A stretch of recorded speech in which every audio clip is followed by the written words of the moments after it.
Bonjour Ariane Billeran, je suis ravie de vous accueillir sur Tribune Libre. Billeran, c'est de l'occitan, donc je le prononce correctement, n'est-ce pas?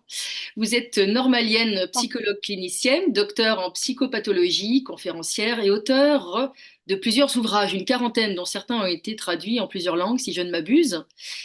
Je suis ravie de vous accueillir et de parler avec vous d'un sujet très grave et sérieux que vous traitez depuis des années, qui est le totalitarisme. Et donc, évidemment, nous avons ici ce bel ouvrage que l'on ne voit pas, mais que je vais mettre à l'écran, euh, qui s'appelle Psychopathologie du totalitarisme, que moi j'ai envie de renommer la Bible du totalitarisme, parce qu'une fois que vous avez terminé la lecture, vous avez l'impression de tout connaître sur ce concept ô combien angoissant, mais il y a toujours de l'espoir, n'est-ce pas, Ariane? Oui, Oui, absolument. Voilà, alors j'ai des milliers de questions à vous poser. Pour commencer, la question un peu tarte à la crème, mais je pense qu'elle est nécessaire pour commencer en douceur. Quelles sont les différences, pour vraiment mettre ça vraiment à plat tout de suite, entre une dictature, une tyrannie et un totalitarisme, que ce soit clair dès le départ? alors, bon, je le détaille très amplement dans mon livre, hein, donc je renvoie évidemment les auditeurs à aller voir. Donc, je vais simplement donner des grandes lignes. Oui, On va dire que, en tout cas, mes définitions partent de la philosophie politique. Il faut toujours partir d'un endroit, donc, et qui, à mon avis, est le plus intéressant pour ce qui nous occupe, c'est-à-dire la philosophie qui s'intéresse aux conditions du pouvoir. Donc, le totalitarisme, c'est l'ambition de la domination totale sur les individus, sur leur vie publique, évidemment la confiscation de leur liberté, leur vie privée, c'est-à-dire familiale, les amis, les loisirs, etc., et leur vie intime, c'est-à-dire leurs propres états d'âme, leurs émotions, ce qu'ils peuvent ressentir à l'intérieur d'eux. Donc, il s'agit d'une ambition de domination totale. Là, je reprends simplement les termes d'Hannah Arendt. Et cette ambition, euh, elle est euh, à la fois planétaire, c'est-à-dire sans limite spatiale, et temporelle, sans limite de temps. Donc, c'est vraiment, c'est plus qu'un régime, c'est un système politique dans lequel plus personne n'a non seulement de droit, ne peut en réclamer, et en même temps, les individus n'ont plus de valeur. C'est-à-dire qu'ils n'ont même plus une valeur, entre guillemets, marchande, comme ça serait le cas dans un système esclavagiste pervers. Donc, c'est vraiment le pire des systèmes politiques que nous puissions subir. Et il prend différents visages, différents décors. Et c'est là que, généralement, il y a beaucoup de critiques qui sont faites à Hannah Arendt ou à d'autres très rares auteurs dont je fais partie, qui estiment qu'il y a l'essence d'un concept, une architecture qu'on va retrouver dans tous les systèmes de type totalitaire, quel que soit le décor, c'est-à-dire le maoïsme, le bolchevisme, le nazisme, derrière, philosophiquement et psychologiquement, j'ai envie de rajouter, parce que là, c'est mon apport, c'est la même structure, c'est le même fonctionnement. Donc, ça fait fi évidemment d'événements ou de détails. C'est Fernand Braudel, hein, l'historien, qui parlait effectivement de l'histoire comme il y avait des vagues de fond hein, qui sont difficiles évidemment à identifier et des micro-vagues qui sont des événements. Et l'histoire, souvent, elle est événementielle. C'est passé ceci à telle date, à tel jour, à tel moment. Et on s'arrête sur les événements. Ce qui m'intéresse dans cette approche du totalitarisme qu'a eu Hannah Arendt, c'est d'aller chercher la vague de fond, c'est-à-dire ce qui euh, structure, orchestre euh, de façon principielle ce type de système. Ça, c'est pour le totalitarisme. La dictature, comme je l'explique dans mon livre, est un terme très mal employé aujourd'hui, qui en philosophie politique renvoie à la dictature romaine, qui effectivement a des points communs, hein, parce que la tyrannie et la dictature et le totalitarisme ont des points communs, notamment le pouvoir à l'arbitraire, la suppression des libertés, etc. Mais il y a des grandes différences. Dans la dictature, c'est un pouvoir exceptionnel. Une- les pleins pouvoirs sont donnés à un moment donné à un groupe d'individus ou à un individu pour faire face à une situation exceptionnelle. Donc la dictature, par définition, elle est limitée dans le temps. Et dans la Rome antique, elle était limitée à 6 mois. C'est-à-dire qu'après, on devait rendre, puisque l'exception confirme la règle, et donc l'exception, la confiscation des pouvoirs, des pleins pouvoirs pendant un temps exceptionnel, doit rester exceptionnelle. Donc ça, c'est la grande différence parce que, évidemment, le système totalitaire, lui, comme je l'ai déjà indiqué, il n'a pas de limite, n'a aucune limite. Et la tyrannie, il y a aussi cette dimension des limites à prendre en compte. Alors, évidemment, au niveau de la psychopathologie, ça m'intéresse tout particulièrement puisque il y a certaines pathologies qui ne rencontrent et ne connaissent aucune limite. Donc, c'est là que je viens apporter cette contribution. Mais dans la tyrannie, il y a quand même un minimum de limites. C'est-à-dire, la première, on ne va pas chercher la domination totale sur la vie intime des individus. Un tyran, du moment que, grosso modo, sa population obéit, qu'il a une vague opposition, mais qui n'est pas gênante, euh, est tranquillisé. Dans le totalitarisme, comme Hannah Arendt l'a expliqué, et comme je l'ai redit à maintes reprises, la persécution augmente quand l'opposition est neutralisée. Donc c'est très différent. C'est très différent. Et dans la tyrannie, il y a tout de même une sorte de reconnaissance, pseudo-reconnaissance, de limites juridiques. Hannah Arendt cite des exemples à ce sujet par rapport à Khrouchtchev, en signalant l'évolution justement du régime politique à ce moment-là. Euh, alors que dans le système totalitaire, il y a une confiscation totale de l'essence de la loi. C'est-à-dire que les lois ou les décrets sont multipliés, mais n'ont plus aucune signification euh, en termes de philosophie du droit, puisque toutes ces lois et ces décrets nient l'essence du droit. Et ça, c'est très important de le comprendre. Qu'est-ce que c'est l'essence du droit? C'est la protection des individus, tout simplement, pour le dire très simplement, la protection de l'intégrité des individus ou la, euh, aussi la protection de leurs droits fondamentaux et de leurs libertés fondamentales. Or, le système totalitaire va utiliser la loi pour euh, tuer la loi. Je Euh, comprends. Donc, c'est ce qu'on peut constater actuellement, puisqu'il y a quand même eu une profusion de décrets, etc. D'ailleurs, je crois que vous travaillez beaucoup en duo étroit avec Virginie Arrojo-Recchia. Donc, ce sont des questions qui vous préoccupent toutes les deux. oui, je crois que c'est ce qui est très important. Il y a eu un moment très fort du point de vue, il me semble, de la vague de fonds historiques, mais qui a finalement été très peu relayé en tant qu'événement. C'est le colloque que j'avais organisé à Lisbonne en septembre 2022.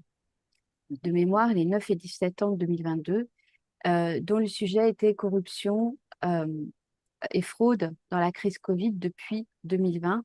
Et mon idée était d'apporter différents éclairages depuis différentes spécialités avec des spécialistes de leur domaine.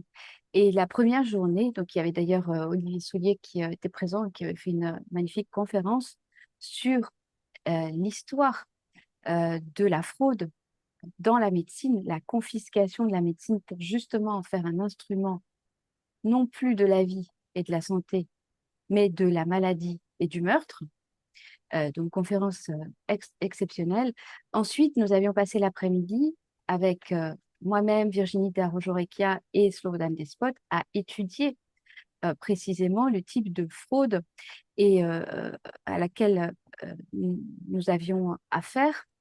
Et j'avais effectivement centré mon propos sur la corruption philosophique, la corruption des principes de la philosophie du droit, donc la corruption juridique, c'est-à-dire qu'il y a derrière les avocats ou les juristes ou les procureurs ou tous ceux qui manient le droit, il y a une question principielle, et c'est à ça que sert la philosophie, c'est à revenir aux principes et à réfléchir aux principes des disciplines. C'est la même chose pour les sciences, pour l'épistémologie, la philosophie des sciences. À quelles conditions fait-on de la science? À quelles conditions le droit est-il valable? Et donc, effectivement, le système totalitaire confisque totalement euh, l'essence du droit, la travestie. Vous dites en gros que le totalitarisme, c'est une maladie mentale, on va dire collective, et qui s'infiltre dans toutes les strates de la société. En fait, dans ce livre très, très documenté et très riche, vous expliquez de quelles différentes manières les gens qui s'emparent de ce pouvoir et qui sont peut-être eux-mêmes atteints d'une maladie mentale, vous parlez de paranoïa, d'esprit pervers, vous expliquez comment, selon quel mécanisme plus ou moins doux, ils arrivent à finalement infiltrer dans les cerveaux cette maladie mentale. On va voir ensemble d'ailleurs les différents outils. Vous pourriez nous en dire quelque chose? Où prend-elle sa racine, cette forme de maladie mentale? Alors, en préambule, je voudrais vraiment donner une explication, une clarification par rapport à des tentations que nous aurions tous, et moi y compris, de mettre dans des cases à l'endroit, c'est-à-dire de figer Mm. à l'endroit où il s'agit de processus, c'est-à-dire de quelque chose qui est tout le temps en mouvement, y compris à l'intérieur de nous. Nous sommes des êtres en perpétuel mouvement, que ce soit pour notre santé. Donc, si on regarde sur le plan de la santé physique, justement, la construction de la philosophie de la médecine depuis Hippocrate, précisément, c'est la santé, c'est trouver suffisamment de mouvement entre des processus vitaux et des processus qui sont des processus de décomposition, qui existent dans le corps humain, en fait, hein, tout simplement. Donc, voilà. Donc, cet équilibre, ce que Canguilhem appelait le normal et le pathologique, hein, c'est-à-dire que nous, on a cet équilibre entre le normal et le pathologique, c'est-à-dire un petit peu de pathologique, un petit peu de normal, ce sont des processus. Et ça doit c'est comme dans une relation, hein, il doit y avoir des échanges. Il doit y avoir de la vie qui circule. Bon, c'est pareil en psychologie. C'est-à-dire que le défaut initial de l'étudiant en psychologie, c'est de voir, une fois qu'il a appris la perversion, la névrose obsessionnelle, la névrose hystérique, etc., c'est d'identifier ça sur tout le monde. Euh, voilà, un tel, il est paranoïaque, un tel, il est pervers, un tel, il est, etc. Il nous met Euh, dans des petites boîtes, voilà, des cases. Ça, c'est à voilà, des éviter. cases Mm. qui D'accord. sont premièrement inutiles. Et c'est très important parce qu'en fait, si on dit j'ai été mariée pendant 20 ans avec un pervers, comme c'est la mode en ce moment, en fait, on est en train de caser l'autre et on ne réfléchit pas à sa contribution, y compris en tant que victime, au processus pervers. Par exemple, ne pas avoir mis des limites à ces processus pervers. Puisque si on a été marié, entre guillemets, à un pervers pendant 20 ans, on a été dans un système pervers pendant 20 ans. Et donc ça, c'est la première chose. La classification dans les cases, elle est inutile, elle est dangereuse. Et c'est ce dont se sert le système totalitaire pour psychiatriser les opposants. Et d'ailleurs, on la voit émerger hein, dans la résistance depuis quelques mois par les individus achetés, les plus achetés, qui commencent à psychiatriser les uns et les autres, un tel est paranoïaque, etc. J'en fais les frais, donc je le sais. C'est dangereux. Troisièmement, les psys n'utilisent jamais ça. Il faut bien le comprendre. C'est-à-dire que les vrais psys, ils vont jamais mettre des catégories sur les gens. Ils vont accueillir. Bien sûr, il y a des endroits où il faut diagnostiquer. Si on doit faire un diagnostic pour un juge concernant la responsabilité, il va bien falloir déterminer si la personne avait tous ses moyens psychiques ou pas, etc. Donc là, on va être obligé d'aller dans des critères diagnostiques. Ça, c'est une première chose. Deuxième chose, c'est que pour les psys, les thérapeutes, ces outils sont des outils imparfaits. Nul ne rentre jamais parfaitement dans une case. On le sait très bien, moi, quand je travaillais en psychiatrie, de temps en temps, il y avait une blague comme ça. Oh, un vrai schizophrène, c'est-à-dire rentrer dans toutes les cases Mais dans la réalité, ça ne marche pas du tout comme ça. Ce sont Alors, on fait des diagnostics différentiels, on réfléchit pourquoi. Et c'est souvent une réflexion, en tout cas qu'on faisait dans la psychiatrie ancienne. Ben voilà, on a plutôt tel tableau ou tel tableau clinique. Et c'est un travail que nous faisons j'ai enseigné durant une dizaine d'années à l'université en psychopathologie et justement, j'étais en charge des cas cliniques, etc. C'est à un moment donné, voici le tableau clinique, faites des diagnostics différentiels. Pourquoi on serait plutôt sur tel profil que tel autre profil? Mais c'est précisément parce que ce n'est pas clair. Et à quoi ça nous sert de faire ces diagnostics différentiels? Ça nous sert précisément ensuite à aider au mieux l'individu, non pas à le stigmatiser. Donc, toutes ces précautions étant prises, c'est important parce que je voudrais qu'on entende mon travail et mon livre et mon travail antérieur, puisque Psychopathologie du totalitarisme, mon livre, on ne peut vraiment en réalité le comprendre qu'en suivant mon travail antérieur, que ça soit sur le harcèlement, donc je renvoie à mes 2 livres, tout sur le harcèlement, où j'ai compilé un travail euh, toute une carrière donc, qui avait déjà fait l'objet de nombreux livres. Hein, je ne sais plus, il y en a eu moins 4 ou 5 sur le harcèlement. Donc là, c'est une grosse compilation. Au jour d'aujourd'hui, comment je vois ça depuis toute l'expérience que j'ai acquise et qui est une expérience professionnelle, une expérience qu'on appelle clinique, c'est-à-dire à la fois auprès des patients et en même temps sur le terrain dans les entreprises en tant qu'auditeur, observateur, enquêteur et judiciaire, hein, puisque j'ai fait aussi plusieurs et de nombreuses expertises judiciaires sur des cas de harcèlement pour des entreprises, pour des dossiers complexes de particuliers, ça m'arrive d'en faire encore. Donc, il faut bien comprendre que psychopathologie du totalitarisme, quand je vais faire référence au harcèlement, je fais référence à tout ce travail antérieur. Donc, le harcèlement, c'est la méthode du totalitarisme. Donc, il faut le comprendre et je ne peux pas, dans un seul livre, refaire tout le travail, sinon je ferai un livre de 5000 pages. Ça renvoie aussi psychopathologie du totalitarisme, quand je parle de paranoïa, psychopathologie de la paranoïa. C'est un livre qui va avoir sa 3e réédition cette année, qui est un livre pour les professionnels, mais du coup, je ne peux pas à chaque fois recompiler ou redonner tout le travail que j'ai fait. Donc, je fais des références et maintenant, si les gens souhaitent approfondir, ils peuvent aller approfondir sur les ouvrages antérieurs. Mais quand je parle dans psychopathologie du totalitarisme de maladies psychiques collectives, c'est bien en termes de processus. Et c'est là qu'il faut le comprendre. Alors, bien sûr, ces processus vont créer des individus qui deviennent des, entre guillemets, paranoïaques, qui vont basculer sur des profils très pathologiques qu'ils n'étaient pas auparavant. Parce qu'il y a une contamination, ce que j'ai appelé en 2010 la contagion délirante. Il y a une contamination dans les groupes de processus psychiques extrêmement délétères qui passent par différents canaux, l'angoisse, la contamination du traumatisme, etc., que j'essaye d'expliquer dans le détail, hein, et qui vont faire que selon l'environnement dans lequel vous vous situez, vous allez vous aussi développer ce type de processus en miroir.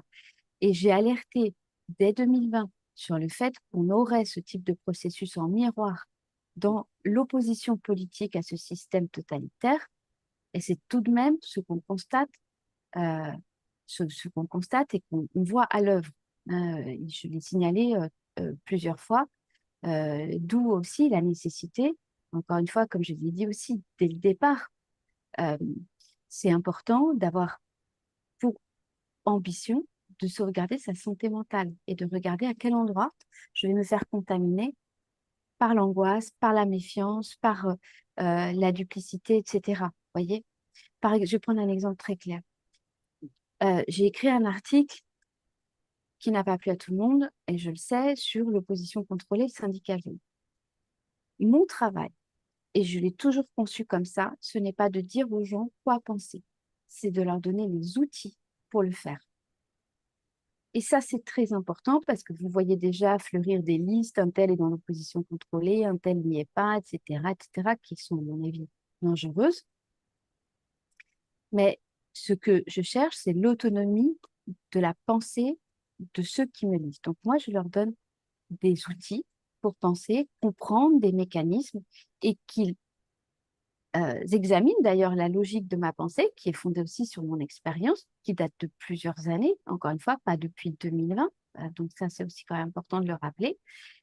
Et Ce que je voulais dire, par exemple, c'est que dans cet article, je mentionne bien que le pouvoir, qui a pour ambition d'établir un système totalitaire, un totalitarisme mondial, ce pouvoir ne se cache pas de cette ambition, c'est important aussi de le dire.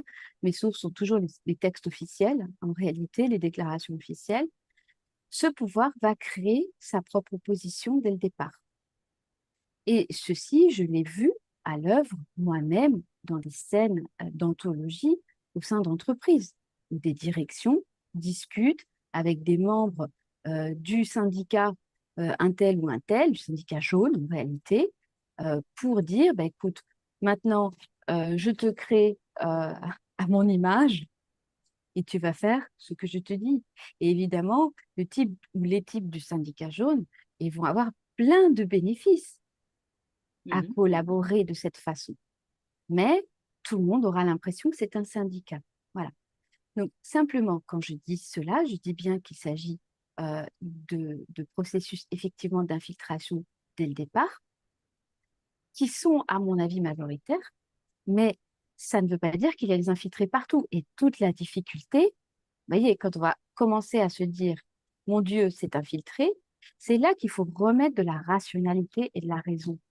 Regardez les mécanismes, regardez ce qu'ont fait les gens de longue date, regardez d'où ils viennent, regardez s'ils ont évolué dans leur discours et comment. Et tout ça demande du temps.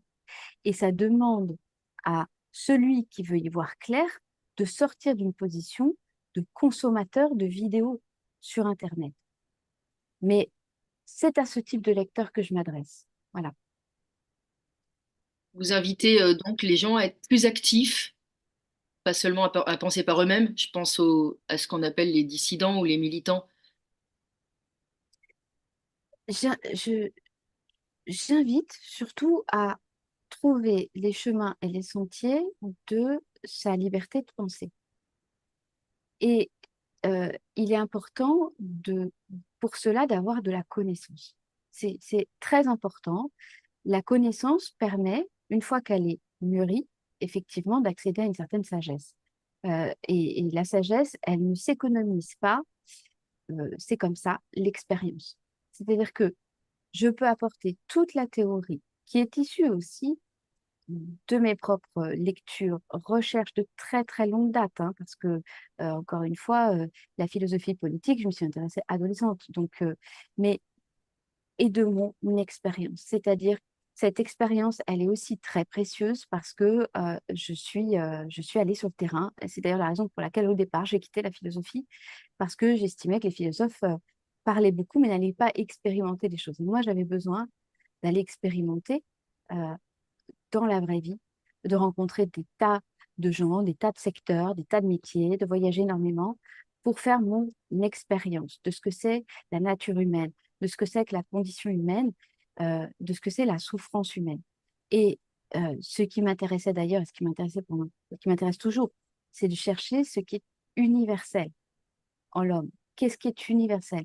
Qu'est-ce qui, finalement, euh, à l'endroit où encore une fois on voudrait par exemple faire du harcèlement, quelque chose de très spécifique à telle ou telle entreprise, en réalité, c'est un procédé universel, c'est une méthode universelle.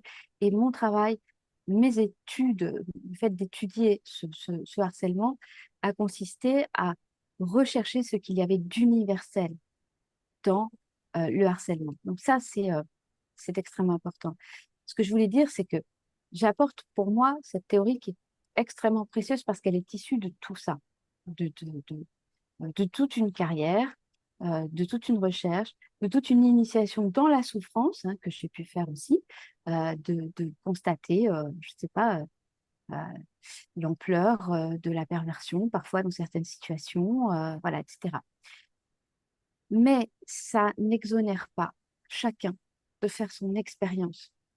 Donc, on peut transmettre toute l'expérience du monde. C'est un plus, c'est-à-dire que ce que je transmets permet, à mon avis, à qui prend le temps de l'étudier, de l'approfondir sérieusement, en ne se contentant pas de vidéos, en allant lire mes travaux extrêmement nombreux, euh, que ce soit les articles qui sont disponibles sur mon site, que ce soit les livres, mais l'écrit retrace d'une manière différente et permet de prendre le temps de penser. Il y a beaucoup de gens qui me disent que, effectivement, psychopathologie du totalitarisme, c'est long à lire. C'est dur à lire dans le sens que on va prendre le temps de réfléchir à ce qui est écrit. Et ça, c'est très important, c'est fondamental. Euh, Ce n'est pas un livre commercial, c'est un livre que j'ai écrit pour la durée, même s'il a très peu de lecteurs. C'est important de le préciser à une ère où tout le monde surfe, en fait.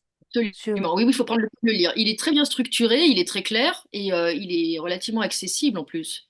Oui, mais c'est le fruit d'une très longue maturation. Donc, c'est ça aussi que je veux.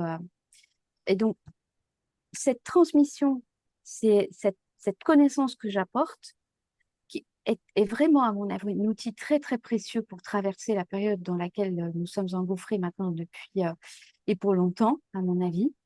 Euh, et d'un autre côté, en même temps, est un outil pour les expériences que la personne est amenée à faire et qu'elle doit faire. C'est-à-dire, rien ne remplace l'expérience. On peut vous dire et vous donner toutes les alertes sur une situation, tant que vous ne l'avez pas vécue, que vous n'avez pas compris par vous-même cette situation. Et ça m'arrive très souvent parce que, forte de toute mon expérience, j'alerte des gens, des professionnels, des proches sur des situations qui peuvent être compliquées, où ils vont avoir des bricoles. Euh, et la personne a besoin de faire son expérience, de ne pas me croire. Et puis, généralement, revient, non, 2 ans plus tard, tu avais raison. Et au départ, je le prenais très mal. Je disais, j'en ai marre, il ne m'écoute jamais, etc. Et maintenant, je sais tout simplement que, il y a un besoin d'aller faire son expérience pour rencontrer dans le réel euh, la preuve, euh, la preuve de, d'une explication ou d'une conceptualisation qu'on a besoin de faire aussi, une maturation qu'on a besoin de faire. D'ailleurs, on dit bien que l'expérience, c'est la seule chose qui ne se transmet pas, en fait. C'est vrai, Voilà. Et en fait, c'est bon, vrai. pour donner envie aux spectateurs d'aller lire votre livre qui est complet, euh, est-ce que vous pourriez nous en donner quelques avant-goûts? Par exemple, moi, je trouve qu'il y a des passages vraiment intéressants. Et puis en plus, il y a des références littéraires aussi pour ceux qui aiment la littérature et les grands auteurs. Par exemple, vous décrivez assez justement et de manière très claire les phases successives du déferlement du totalitarisme. Vous expliquez comment il se met en place de manière plus ou moins pernicieuse. Est-ce que vous voudriez nous en dire 2 ou 3 mots? Je voudrais, effectivement, je peux en parler, mais tout d'abord dire que c'est un livre que j'ai écrit il y a plus d'un an et demi, un an.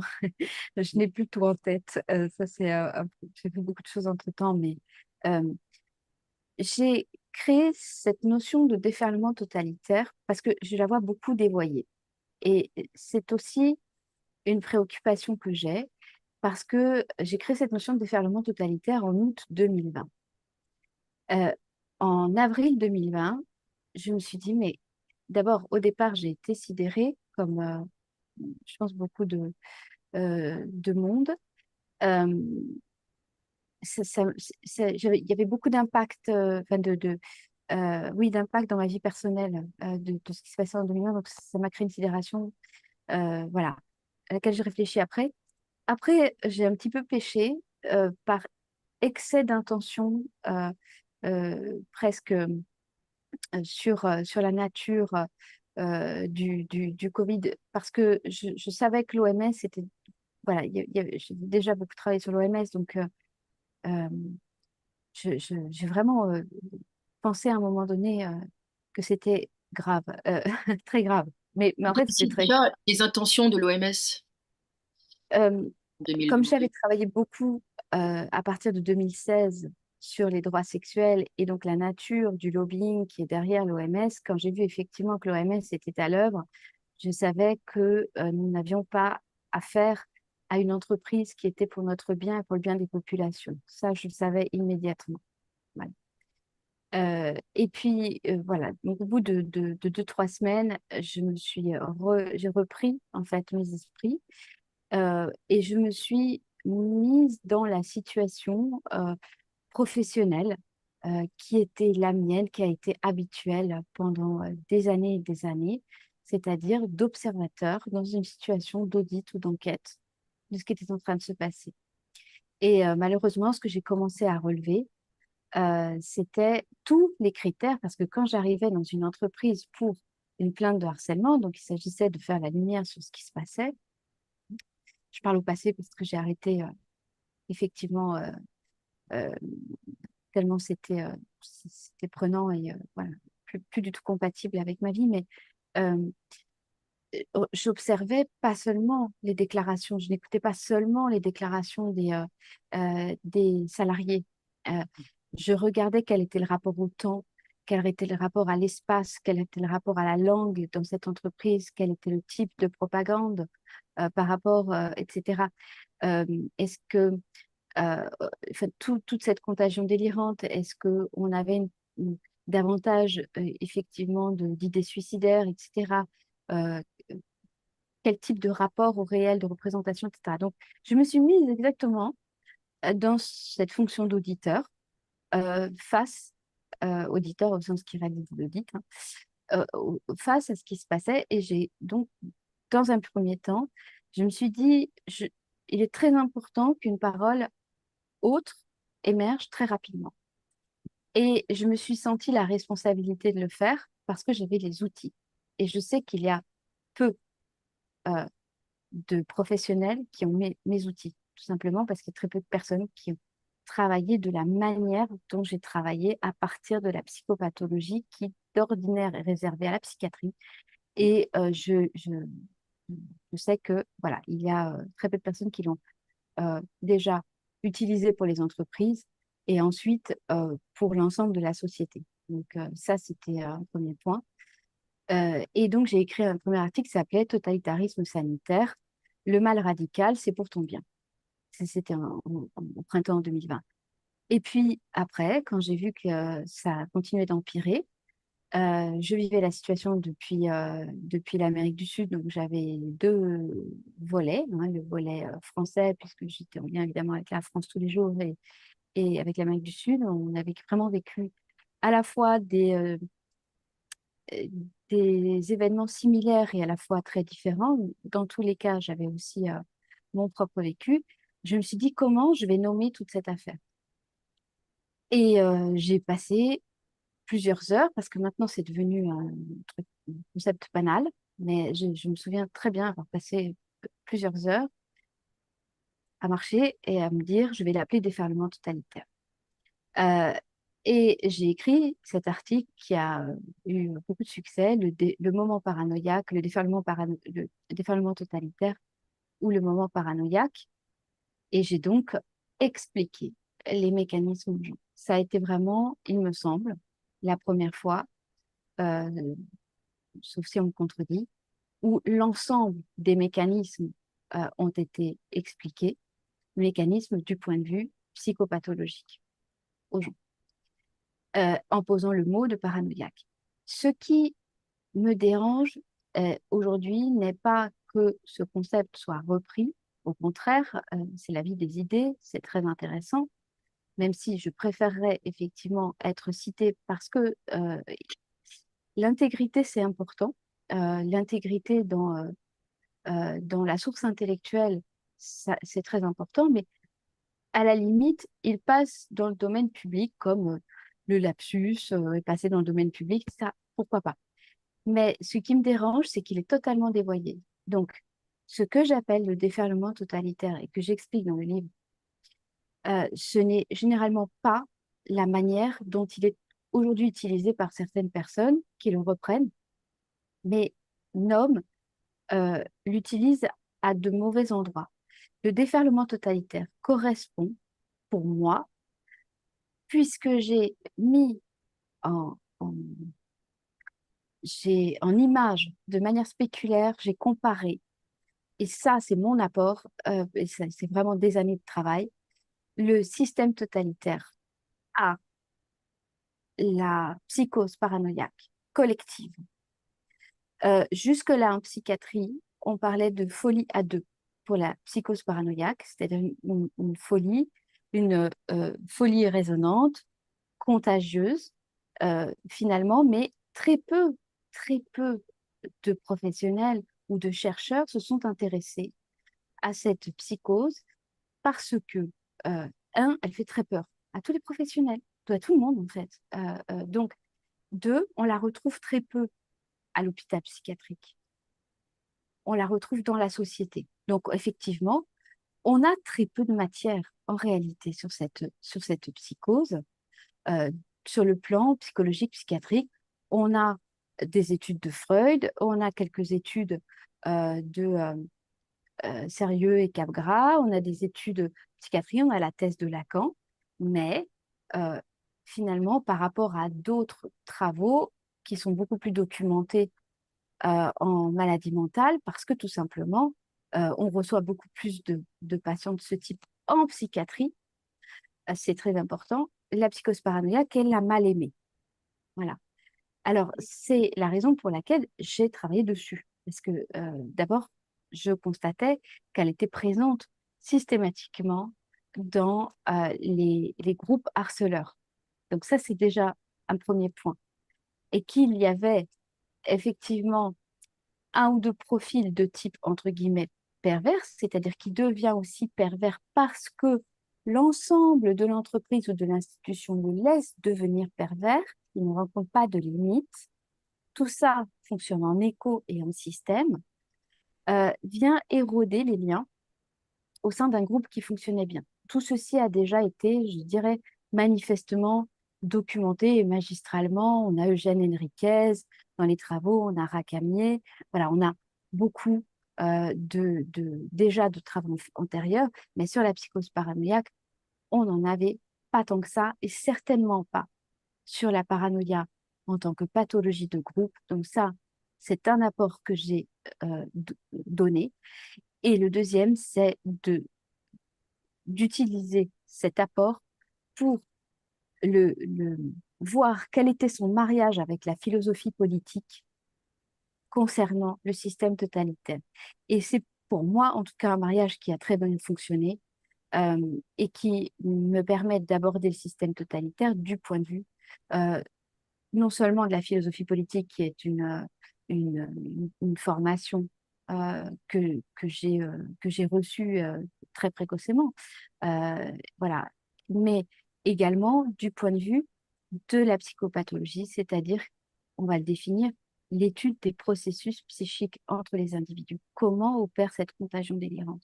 Tout ceci, c'est donc l'apport que j'ai fait. Tout ça pour dire que déferlement totalitaire correspond dans mon champ théorique. Ce concept, je l'ai créé pour décrire quelque chose de très particulier, qui est un équivalent de la décompensation psychotique qu'on peut voir en psychiatrie. Donc, je vois qu'il est très mal utilisé et c'est ça qui me dérange le plus, presque plus que la prédation du concept elle-même. Qu'est-ce que c'est une décompensation Voilà, psychotique? c'était la question. L'individu avait l'air normal, mais on va en voir de plus en plus hein, parce que le système totalitaire crée des décompensations psychotiques. Il avait l'air normal, et il était entre guillemets normal, hein, pour nous les psys normalement névrosés, normal, et d'un coup il bascule euh, concernant la paranoïa dans un délire de persécution Mhm. où il a la sensation que le monde entier lui veut du mal. C'est pour le dire simplement ça. Mais c'est un moment extrêmement violent pour l'individu comme pour les gens qui l'entourent.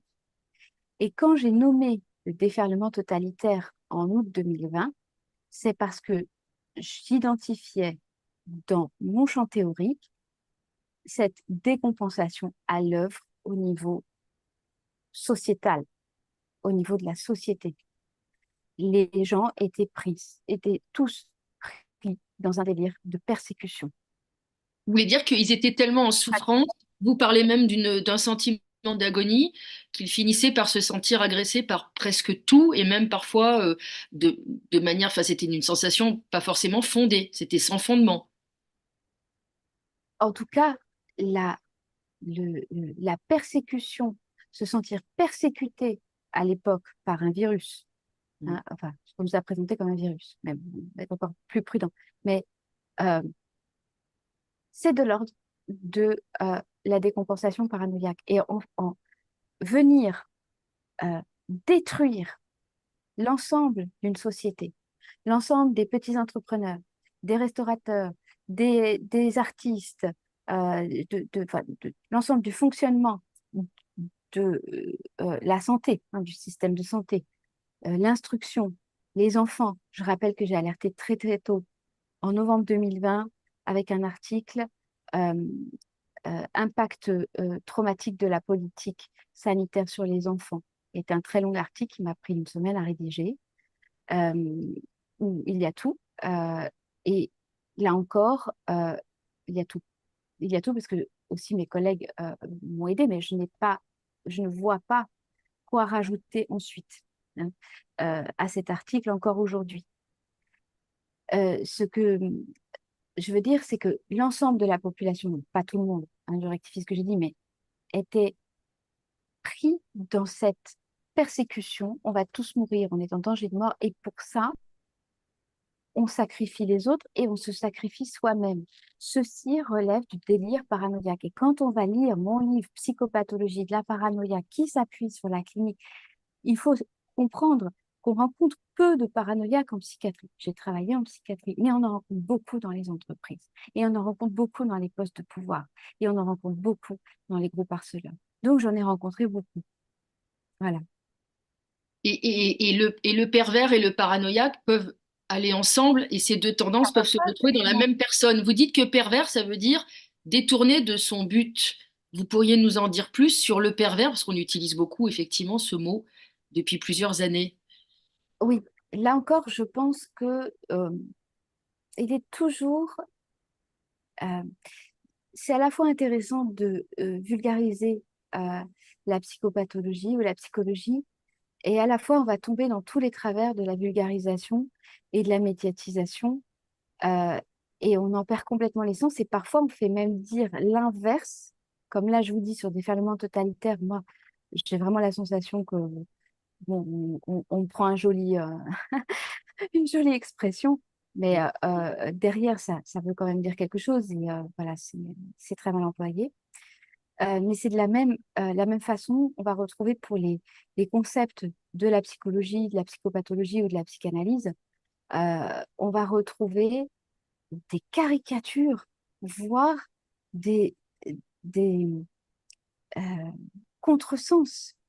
Et ça, c'est pour ça qu'il faut faire très attention. Et c'est pour ça que si on veut devenir un esprit libre, on est obligé de ne pas faire l'économie d'aller lire réellement les auteurs, si possible de s'en référer aussi à la langue originelle, parce que ils ont écrit dans une certaine langue, si on peut, hein, évidemment. Et il y a toujours un dévoiement des traducteurs, ça, quel que soit le traducteur ou le meilleur traducteur, voilà, un auteur écrit dans une langue précise. Moi, je le vois quand on fait mes propres traductions de mes ouvrages, que les traducteurs me proposent les traductions. Je suis vraiment, d'abord, enchantée de pouvoir faire ça de mon vivant, de pouvoir rectifier en réalité les traductions, mais parce qu'il y a des termes techniques qui ne sont pas compris des traducteurs s'il n'est pas spécialiste du domaine. Je vais prendre un exemple. Euh, euh, en anglais, on va confondre paranoïaque et paranoïde.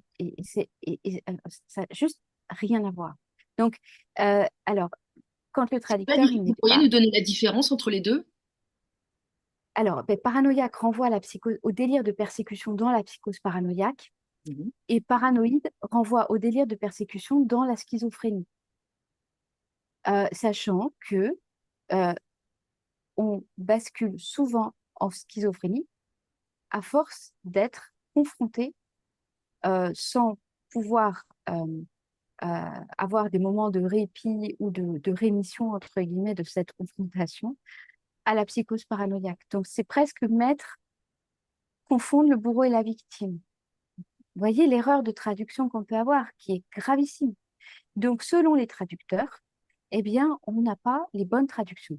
Et je pense que, pour en avoir beaucoup discuté avec Christian Dubuis-Santini, c'est un des gros problèmes que nous avons avec Freud aujourd'hui, en tout cas en français. Voilà. Et donc, on ne peut pas faire l'économie de ça. Si on veut vraiment comprendre euh, un- une dimension en profondeur, eh bien, on est obligé de faire ce travail. Alors, il se trouve que, euh, quelque part, je le fais. Moi, j'ai dédié ma vie professionnelle à ça, parce que ma vie personnelle, à comprendre comment fonctionne euh, le psychisme humain, qu'est-ce qu'il y a d'universel dans l'être humain. Donc, j'ai dédié ma vie à ça, euh, comprendre ce qui se passe dans la fameuse banalité du mal, pourquoi les individus qui étaient très bien, avec lesquels on s'entend très bien, euh, d'un jour à l'autre, basculent et deviennent des qu'on pense précisément et se retournent contre nous. C'est quelque chose dont je suis sûre que ceux qui nous écoutent l'ont vécu depuis 2020 avec plusieurs personnes. Euh, c'est ce retournement d'un coup qui est la décompensation et qui est tu deviens mon ennemi alors qu'avant tu étais mon ami. Vous avez l'air de dire que c'est pas une question d'intelligence, mais de force ou de structuration psychologique. Oui, c'est pas une structure. Alors, juste, Stéphanie, je vais terminer pour les pervers et les Ah oui, les paranoïaques. pervers, tout à D'accord. fait, oui. Mm. Euh, donc, là, ce sont des processus. La perversion est l'antichambre de la paranoïa. C'est-à-dire que quand on commence, pour le dire encore une fois, par rapport à, à, à mon champ théorique, hein, à la façon dont j'ai construit euh, mon analyse depuis des années, quand on va être contaminé par cette contagion délirante, par tous les processus que je décris, encore une fois, pas que dans Psychopathologie du totalitarisme, il faut aller chercher dans d'autres ouvrages pour avoir d'autres processus. Quand on va être soumis à cette contagion, on va régresser. Et on va régresser une échelle ce que j'ai appelé une échelle du développement psychique que j'ai construite à partir aussi de ma propre professionnalisation première en psychopathologie qui était le développement psychique de l'enfant. Et c'est une régression du psychisme. Donc, c'est un modèle. Je ne dis pas à tout le monde d'adopter, encore une fois, le modèle. C'est un modèle d'analyse qui me paraît pertinent. Mon seul vœu, c'est qu'il soit par la suite approfondi par des collègues, etc. Très bien, il y a les preuves en permanence. Mais la perversion, c'est l'antichambre. C'est-à-dire qu'en fait, pour le dire très simplement, avant d'être totalement, euh, de devenir totalement paranoïaque, on passe par une case qui est la case perversion. Voilà. Donc ça fonctionne très bien. Ce sont des alliances, des processus qui fonctionnent très bien ensemble parce que l'antichambre, ça veut dire aussi que dans la perversion, il y a une ouverture de porte, un boulevard qui est amené vers ce délire de persécution. Voilà. La perversion, ça se traduit comment, par exemple? Vous pourriez illustrer par des exemples. L'instrumentalisation a Mhm. son propre profit Mm. euh, de, d'êtres humains qui, normalement, ne doivent pas être instrumentalisables. Être humain ou en tout cas être vivant, voilà. Donc l'instrumentalisation, donc en clair et de façon très concrète, euh, euh, la perversion, c'est l'opportunisme. C'est, voilà, on vendra père et mère pour arriver à ses fins, obtenir un poste, écraser son collègue, etc. C'est ça la perversion. Aussi celui qui manipule en utilisant, par exemple, la terreur. Alors, euh, la manipulation fait partie du champ de la perversion. Hein. C'est la façon de s'adresser à l'autre, en fait. Hein. C'est-à-dire que j'avais écrit je crois en 2010, je ne sais plus, un livre qui s'appelle Manipulation, la repérer sans protéger, il me semble qu'il est encore disponible, dans lequel je distingue dans la définition, et c'est important parce que maintenant, on voit des experts en manipulation fleurir à tout bout de champ. Ça fait partie du corpus de la vie psychique. Donc, enfin, ça m'interroge toujours, hein, moi, les experts en tout. Euh, la manipulation, c'est un outil pour prendre le contrôle de l'autre. Et c'est à distinguer de l'influence. C'est-à-dire, si je veux vous influencer d'aller voir tel film, je vais le faire de façon assez loyale, assez franche. Je vais insister. Est-ce que vous voulez, mais il est super ce film, effectivement, il faudra aller le voir, etc. Je vais insister. La manipulation, tout est fait de façon cachée. Et c'est donc à l'insu de l'individu qu'on veut obtenir son consentement à un endroit où il ne l'aurait pas donné si on lui avait posé les cartes sur la table de manière très franche. Donc c'est l'extorsion de consentement, par exemple. Absolument. Ben, absolument. Mm. C'est l'extorsion de consentement. Mhm, La terreur, mhm, euh, c'est très spécifique à la paranoïa. mhm. La terreur, parce que, et je l'explique dans Psychopathologie de la paranoïa, euh, il y a dans cette psychose, qui encore une fois est contagieuse, collective, euh, euh, un éprouvé de terreur absolue. Donc, euh, quelque part, c'est terrorisé pour ne plus être terrorisé ou pour être moins terrorisé. Enfin, il y a quelque chose comme ça. Mm. Donc la terreur, elle fait un va-et-vient entre le paranoïaque et sa victime.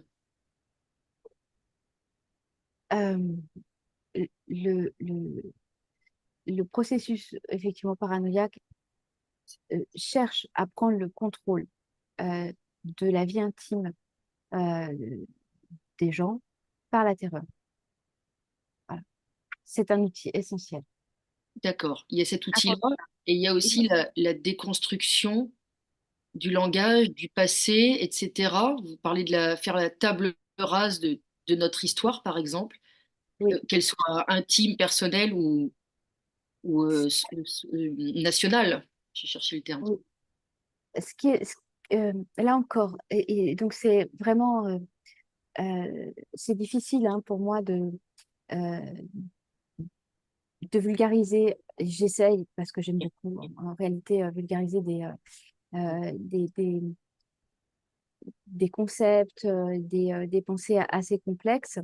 Mais ce qu'il faut bien comprendre, c'est que on a la fameuse novlangue, donc ça qu'on doit à Orwell, hein, le fameux système totalitaire qui va nous expliquer que la guerre c'est la paix, etc. hein. Que finalement, euh, voilà, à chaque fois, l'amour c'est la haine. Il y a cette inversion hein, des, Mhm. dans le langage, mais cette inversion, euh, elle est énormément utilisée pour manipuler.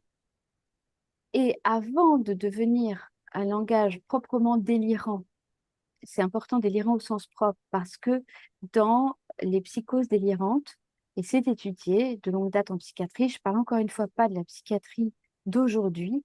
Euh, on sait qu'aujourd'hui, hein, l'ensemble des disciplines a été caviardé pour en extraire la substantifique moelle, il n'en reste plus grand-chose.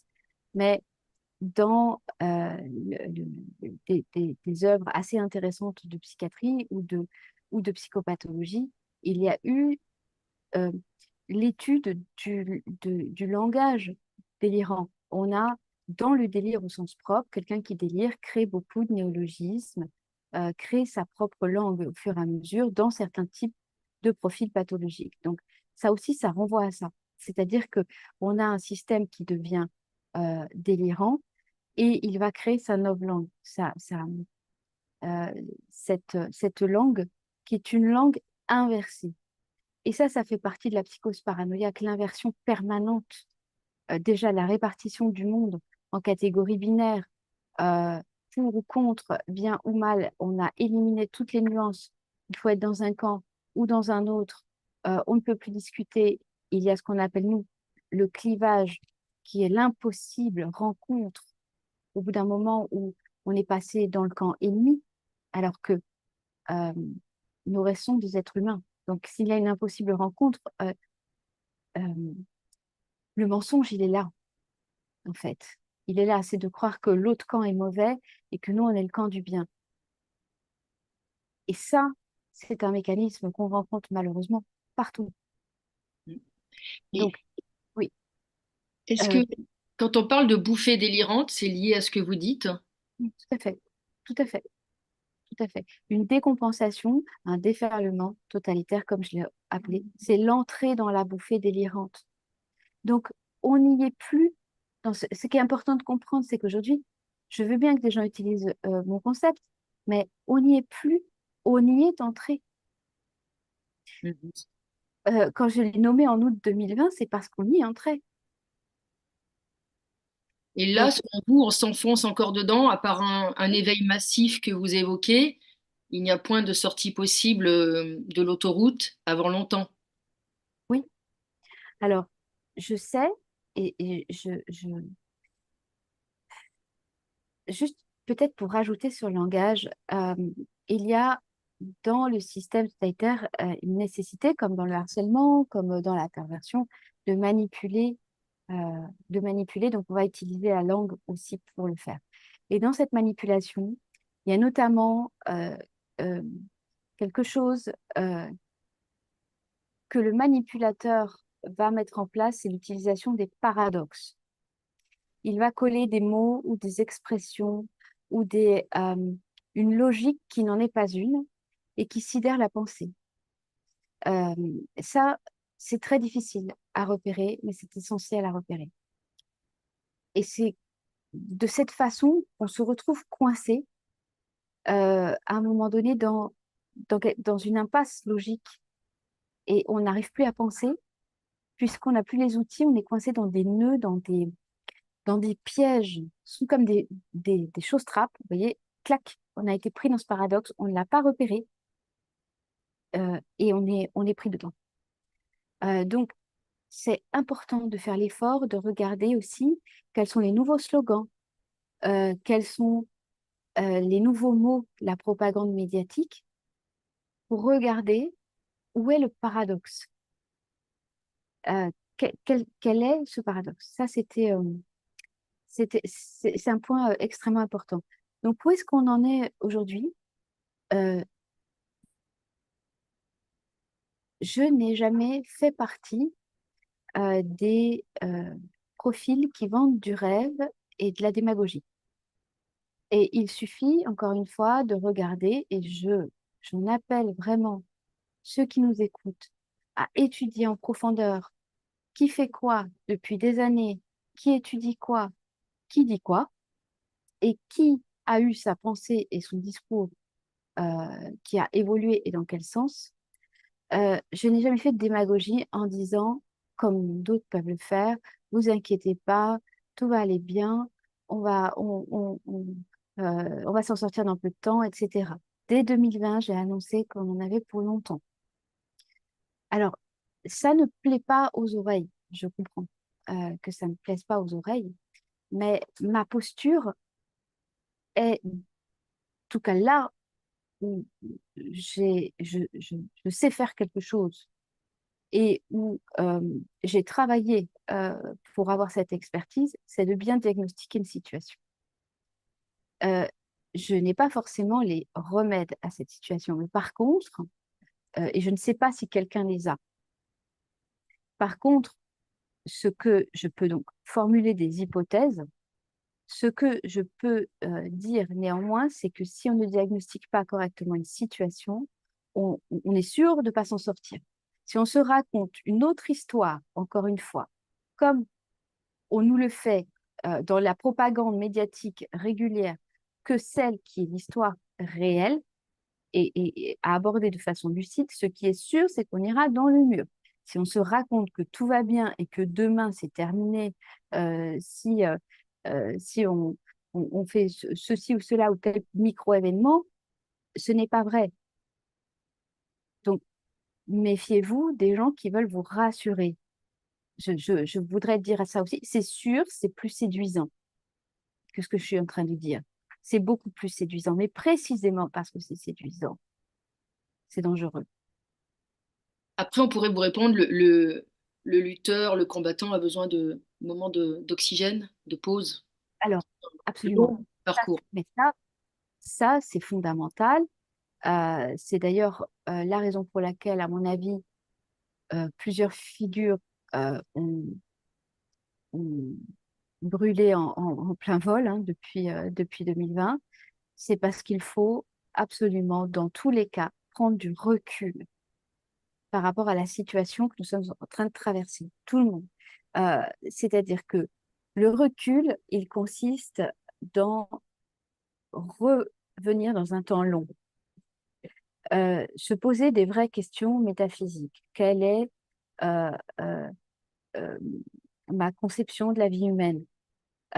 Si on regarde, on est dans une civilisation aujourd'hui où nous avons tous, plus ou moins, mais tout de même, je me faisais cette réflexion-là, la sensation de ne pas être mortel, de pouvoir prolonger un petit peu.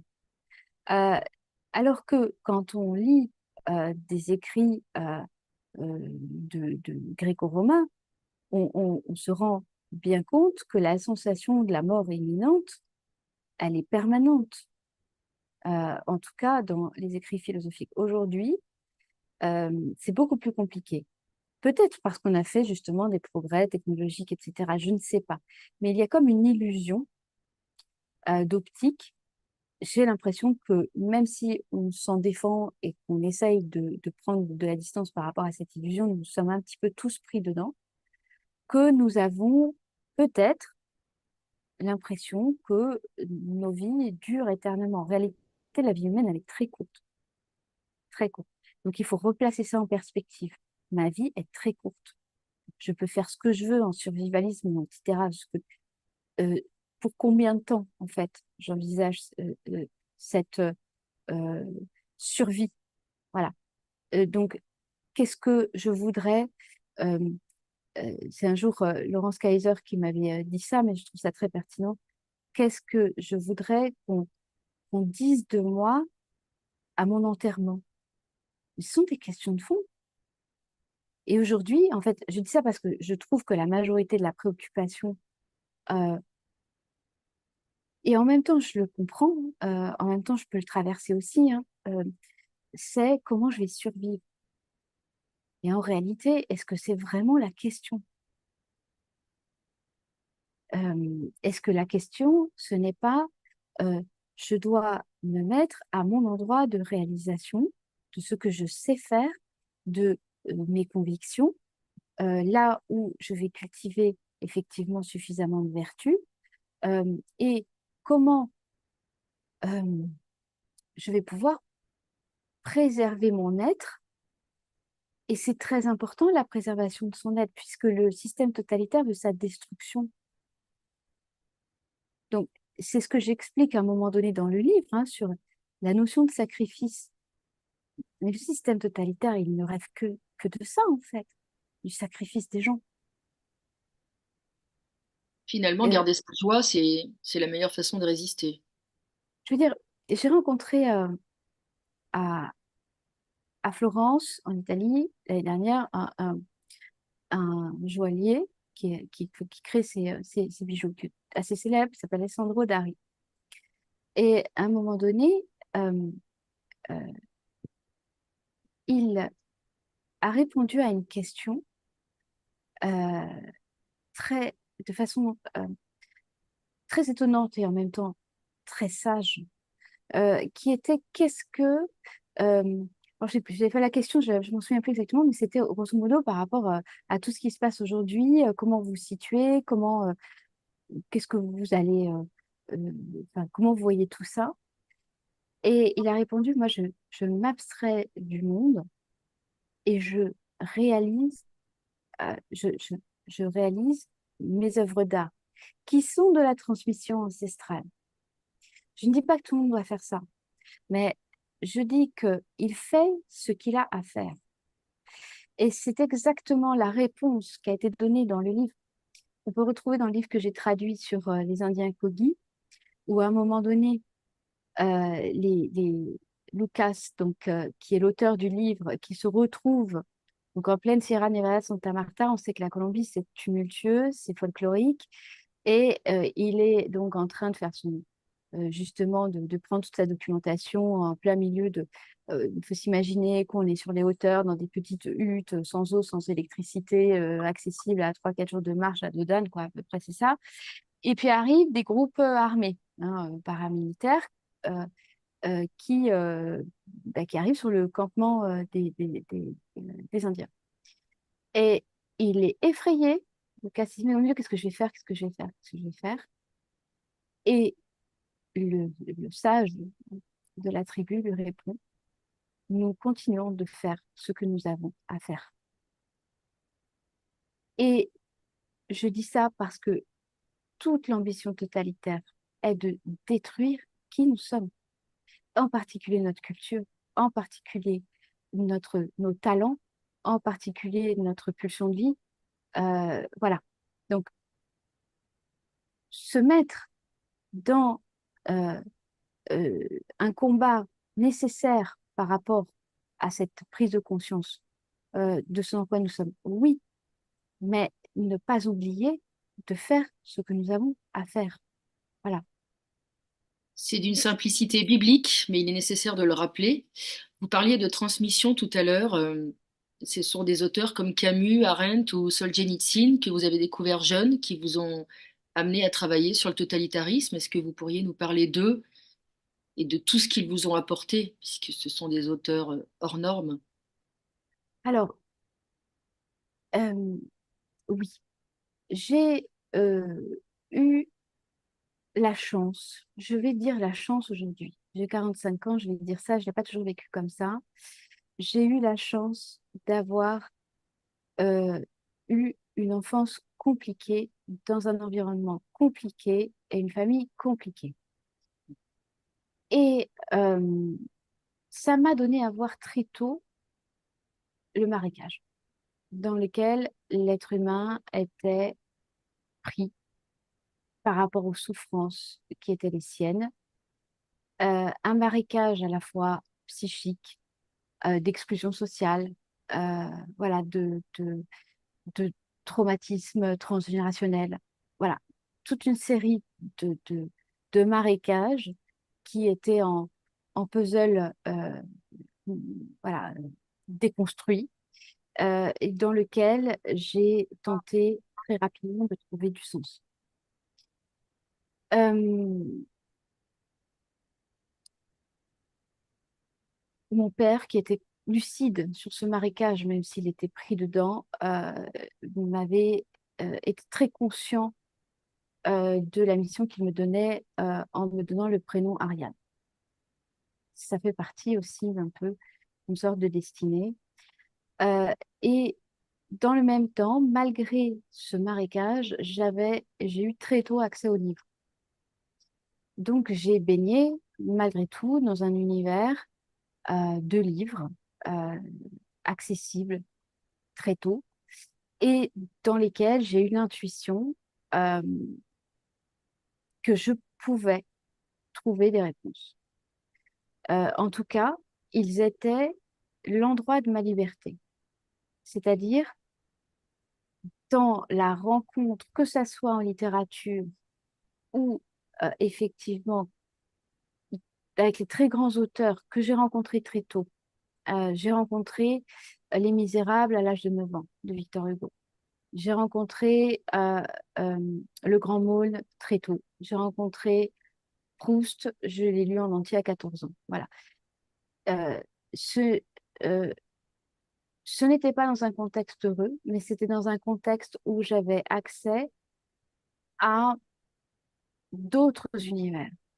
Et c'était important d'aller pour moi dans ces autres univers qu'était la littérature, qui en même temps me parlaient de ce même univers qu'est la condition humaine. Voilà. Ça, c'était important. Euh, euh, et j'ai trouvé beaucoup de réponses dans la littérature. Ensuite, bien évidemment, je suis arrivée très rapidement à la philosophie politique parce que je cherchais des réponses à cette fameuse banalité du mal. Donc, j'ai rencontré Hannah Arendt, Hegel a été très important pour moi, Solzhenitsyn, bien sûr, euh, en- euh, il y avait ces livres chez moi à la maison. Donc, en fait, il y avait ces livres et puis j'avais des accès bibliothèque, etc. Donc, c'était une chance, hein. Donc, j'ai pu aller rapidement là-dedans. Et puis, mon autre chance était que je n'avais pas le choix. Je pense- C'est je le présente comme ça aujourd'hui. Je n'avais pas le choix, d'autre choix que de faire de hautes études.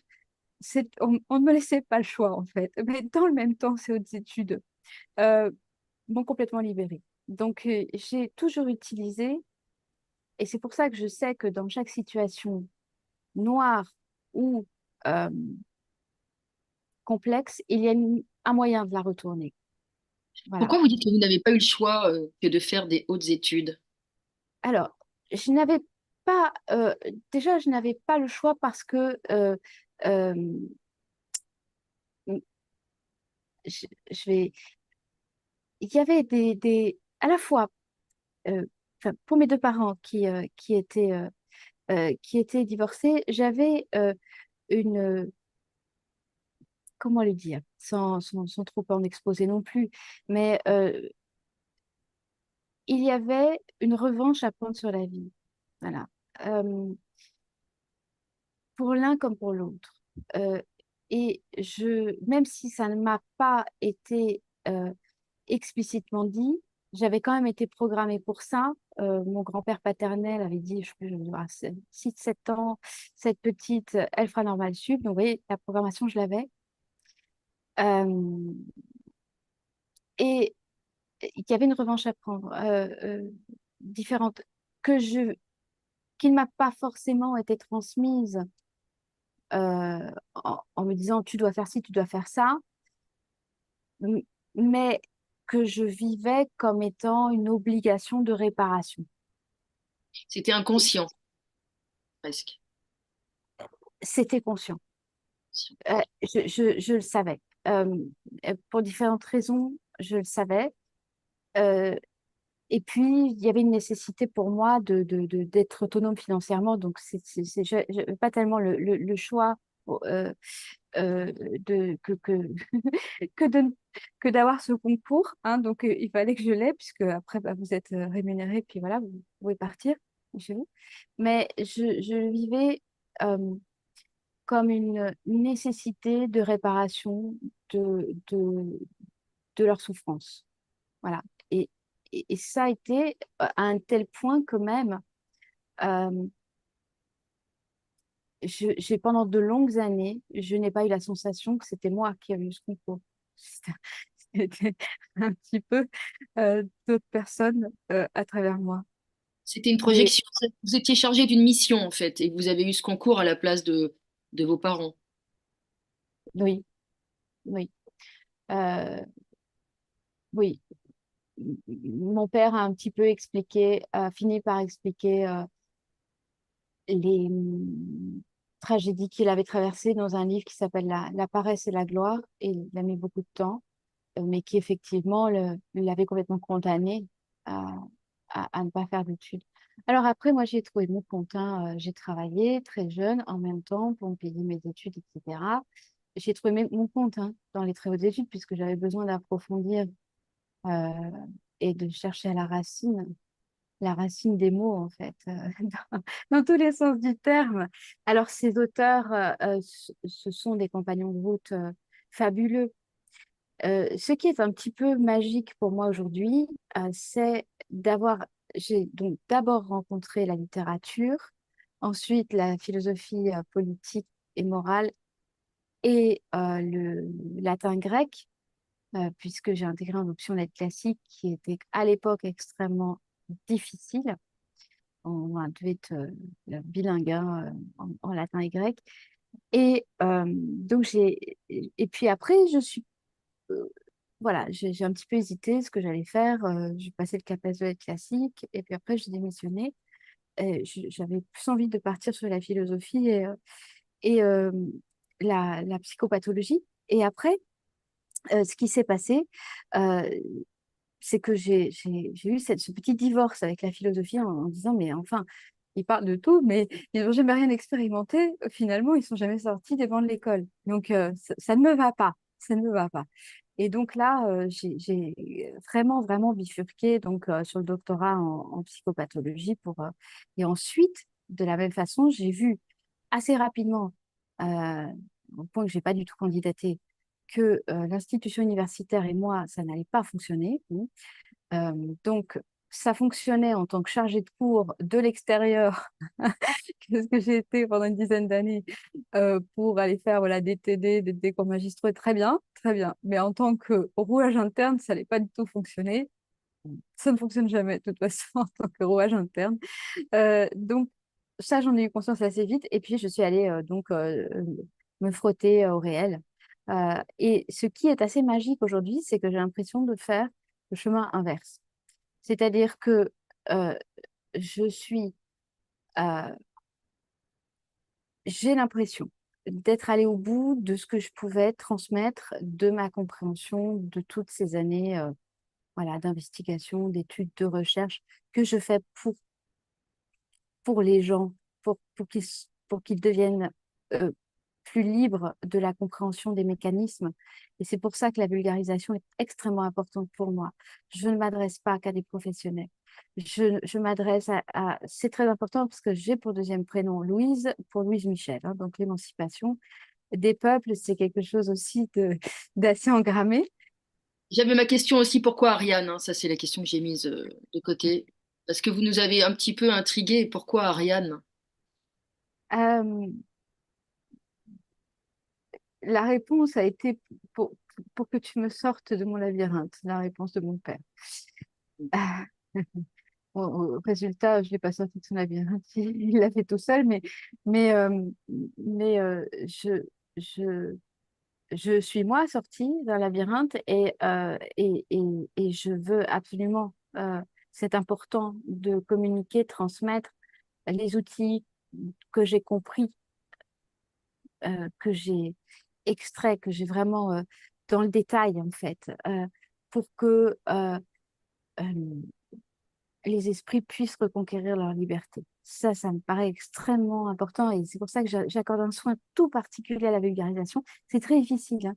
Il y a beaucoup de fois, je me demande comment je vais présenter ça, sans perdre, parce que la vulgarisation, on peut vulgariser, mais sans perdre l'essence de la complexité. Dénaturer le propos, en fait. Voilà, sans dénaturer, exactement. Euh, mais c'est vraiment euh, un exercice dans lequel je me régale, la vulgarisation. Et après, eh bien, finalement, j'utilisais donc énormément la psychopathologie du harcèlement, et puis l'arrivée de tout ce que nous avons souffert au niveau mondial depuis 2020 dans ce, ce, ce rapt des populations, euh, eh bien, ça m'a automatiquement, j'ai dû replonger dans la philosophie politique que je connaissais très très bien. Mais j'ai dû replonger, ça faisait des années que je n'avais pas plongé dedans, pour la retrouver, pour retrouver des textes que je lisais il y a des années, que j'avais annotés. Enfin, voilà, donc tout ça. Et puis, de plus en plus, eh bien, je me remets au latin et au grec, parce que je considère et je constate aujourd'hui que le totalitarisme, eh bien, qu'est-ce qu'il fait? Il supprime toutes nos racines, il crée l'homme nouveau, il nous supprime les accès. Et je constate que bah, le CAPES de l'aide classique que j'ai passé n'existe plus, qu'on est dans une suppression progressive des professeurs et dans un meurtre silencieux des langues anciennes. Vous disiez d'ailleurs, le concours à l'époque où je l'ai passé était particulièrement difficile. Le niveau a baissé depuis, vous diriez. Alors, je parlais de normal sup, je ne sais pas. Enfin, aujourd'hui, le CAPES pour moi a été très facile parce que sortant de normal sup pour passer le CAPES, je n'avais pas bossé. Enfin, c'est facile, quoi. Mais le CAPES a été supprimé. C'est remplacé par des certificats. C'est-à-dire qu'encore une fois, on ne va jamais au fond du sujet, donc on ne le maîtrise pas. Quand on ne maîtrise pas un sujet, on ne le transmettra jamais dans ce qu'il a de fondamental, ce qu'il a de précieux. C'est aussi simple que ça. Euh, donc, il y a un meurtre silencieux des langues anciennes, latin et grec, pour la simple raison que nous le voyons, il y a une déconstruction progressive de la grammaire qui est à l'œuvre, des néologismes, etc. On a toutes les idéologies qui veulent réécrire la langue. Et pour cela, il ne faut plus que nous ayons accès à ce qui nous structure la pensée. Euh, c'est la raison pour laquelle j'ai ouvert euh, les cours de latin et donc je suis beaucoup plus en train de me réfléchir. Voilà, c'est assez drôle euh, pour moi ce fil qui s'est déroulé et qui revient maintenant à une sorte de point de départ. C'est assez étonnant finalement. Il y a pas eu de sentier où je me suis complètement écartée en disant, bah voilà, maintenant je vais finir en psychologie, etc. Voilà, il y a quelque chose que j'observe. D'ailleurs, ce que vous dites, ça rejoint finalement des études qui sont pas passées dans la une des médias, mais qui concluraient à l'affaissement des quotients intellectuels en Occident. Oui, Donc, l'appauvrissement du langage égale appauvrissement, enfin rétrécissement du cerveau, finalement. oui. Alors, je pense qu'il y a, si on me demande mon opinion, je vais donner beaucoup de facteurs complexes. Je pense que il y a les conditions environnementales de vie.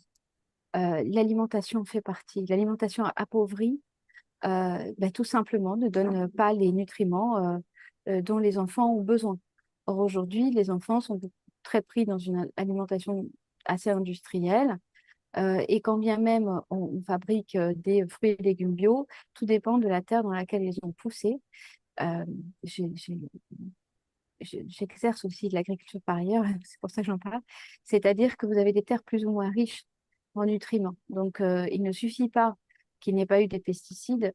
Ce que vous mangez, c'est aussi une génétique. C'est un fruit ou un légume qui a une génétique, qui a une histoire, qui a une mémoire et qui a absorbé ou pas des nutriments. Ça, par exemple, c'est quelque chose qu'on ne va pas divulguer, mais je pense trop, mais c'est très important et la qualité de l'eau, la qualité de l'air qu'on respire, les perturbateurs endocriniens, tout ce contexte environnemental de pollution généralisée, à mon avis, sans être spécialiste, mais c'est une opinion, je l'ai dit, là, purement personnelle, a effectivement des conséquences sur le développement du cerveau des enfants. Je vais maintenant donner un avis professionnel. Donc, euh, en rajoutant que les écrans ont des conséquences extrêmement néfastes sur le développement de la vie psychique et cérébrale des enfants, parce que, ils les mettent dans des conditions de passivité, euh, alors que le cerveau doit être en activité permanente de développement et en particulier d'ennui pour l'enfant. Il doit s'ennuyer pour trouver sa créativité. Donc, euh, dit brièvement, les écrans sont la malédiction de l'enfance aujourd'hui. Et peu importe le contenu, c'est le temps passé devant les écrans. Alors évidemment, c'est pire si c'est un contenu en plus tout à fait délétère, mais euh, on ne prend pas du tout la mesure de ce fléau de santé publique. Ensuite, on va rajouter le peu d'exigence envers les enfants et le peu d'autorité. C'est-à-dire qu'on est très autoritaire envers eux ou très laxiste.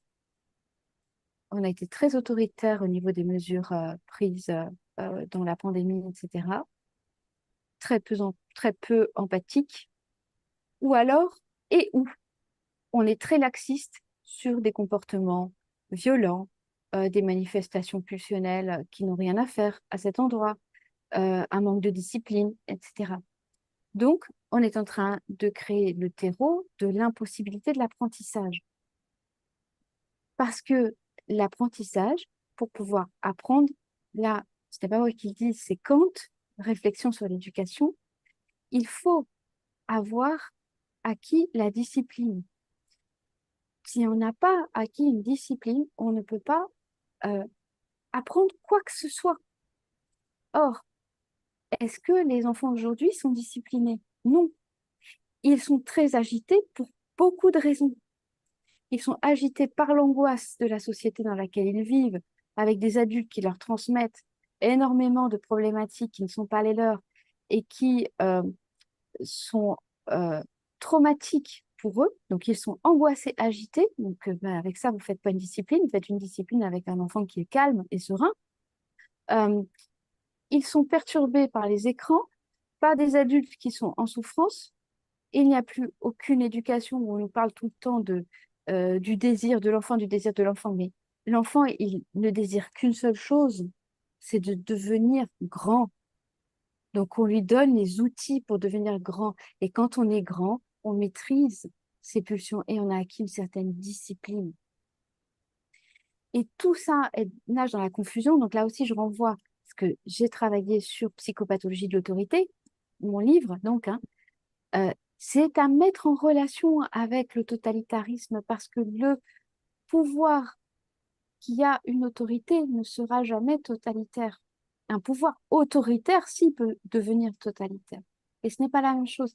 Donc, il faut bien comprendre tout ça. Donc, aujourd'hui, on confond tout. On confond les règles avec des privations de liberté. Mais quand il y a des privations de liberté, ça ne dérange plus personne. Enfin, donc, C'est je une pense que confusion volontairement entretenue, une confusion nourrie le, à dessein. l'abrutissement généralisé de la population euh, est intentionnel. Oui, est intentionnel. Des enseignants nous ont avertis il y a des décennies, il y a une déstructuration de l'enseignement, mais tout ceci nous renvoie à ce que disait Condorcet hein, également sur les nécessités de l'instruction publique pour pouvoir avoir des régimes politiques qui soient des régimes où les libertés prévalent. Parce que si vous n'avez plus aucun individu capable de comprendre l'importance de préserver les droits fondamentaux et que des individus complètement abrutis par la consommation ou par les écrans et qui n'ont plus aucune aspiration à une quelconque forme de liberté, si l'instruction publique est là, en tout cas, l'instruction publique est là pour remplir cette fonction. Or, aujourd'hui, tout est fait pour transformer le citoyen en un être soumis à des pulsions que le pouvoir contrôlera. Activation de la colère, ping, activation de l'énergie guerrière, ping, etc. Parce que activation de l'empathie, parce que les gens ne savent plus réfléchir, donc ils vont se faire manipuler à la premier truc larmoyant venu. On appuie dessus. Si on n'a pas développé la rationalité qui passe par le langage, qui passe par la maîtrise d'un très important vocabulaire pour pouvoir décrire nos états d'âme, décrire dans la nuance nos pensées. Si on n'a plus de vocabulaire, on n'a plus de nuance. Donc, encore une fois, tout ceci va servir les clivages de camps, à gauche, à droite, et on ne se rencontre plus. Et diviser pour mieux régner, c'est l'adage du pouvoir qui cherche à se maintenir dans un pouvoir abusif. Quel remède à ça, collectivement, je veux dire, hein, Je n'ai jamais de remède collectif. individuel alors. Le remède collectif euh, provient de la somme des individus qui se sont redressés. Voilà. Euh, je, je, je, c'est tellement complexe ce que nous traversons. C'est tellement complexe qu'il n'y a pas une solution simple à une situation aussi complexe. Pourquoi je dis qu'elle est complexe? Parce que pour beaucoup, il serait très tentant de dire, ou il y a les très méchants en haut, et puis nous, il y a les très gentils. Alors, ce n'est pas comme ça que ça marche. Euh, euh, Certes, et je suis la première à le dire, il y a des individus criminels et il ne faut pas les décriminaliser. Il est très important. D'ailleurs, je le rappelle, et c'est important, c'est pour ça que ma pensée, elle doit être approfondie parce que elle est souvent mal comprise parce que des gens prennent trois phrases dans une vidéo et ils pensent avoir compris une pensée. Quand je parle de folie collective, je ne suis pas en train d'exonérer de responsabilité pénale des décideurs puisque dès 2010, je parlais de la nécessité de pénaliser l'intention de nuire dans la paranoïa. Donc, il faut comprendre une pensée. C'est très important parce qu'il y en a beaucoup, par contre, qui vont utiliser cette idée de ah bah oui, finalement, c'est une maladie collective, donc personne n'est responsable. Je n'ai jamais dit ça. Absolument. D'ailleurs, dans votre livre, il y a tout un paragraphe ou un chapitre sur la complexe répartition des responsabilités Absolument. dans un État totalitaire. Et ce n'est ni tout noir ni tout blanc. C'est Et extrêmement complexe. c'est extrêmement complexe. Et je rejoins Dostoïevski, qui est innocent? Hein. On va se poser la question de qui, finalement, qui n'a jamais péché? Hein.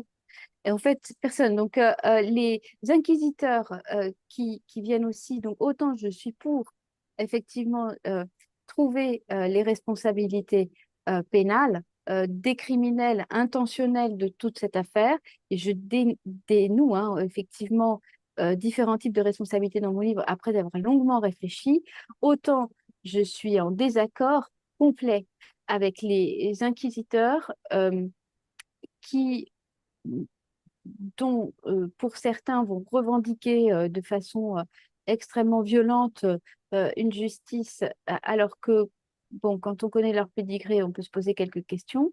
Et de la même manière que je suis en désaccord avec ceux qui vont dire il faut qu'on fasse la paix avec l'ennemi, il faut dialoguer avec l'ennemi, etc. Non, on ne va pas dialoguer avec des criminels de guerre. Enfin, je veux dire, ça n'a aucun sens donc, et qui ont commis des dégâts impossibles sur la population. Enfin, ça n'a aucun sens. Donc, voilà. Donc, mon, pour finir, pour conclure, en tout cas, le chemin que je propose, parce que j'ai presque, je n'ai pas de conseils à donner aux gens. Simplement, ce que je propose, parce que ça fait partie de qui je suis, c'est de retrouver sa liberté de penser, sa liberté intellectuelle, et pour ceci, euh, récupérer les outils, la connaissance, aller dans les livres, aller lire le plus possible. Et vu le travail de destruction massive qui est à l'œuvre aujourd'hui sur nos racines, attention aussi à ce qui est en train de se passer de ce côté-là. Il n'y a pas que la lutte visible pour la sauvegarde de nos libertés, il y a aussi la conservation de la transmission et du savoir qui est détruit de façon invisible. Voilà, Et comme disait Rousseau, renoncer à sa liberté, c'est renoncer à sa qualité d'homme.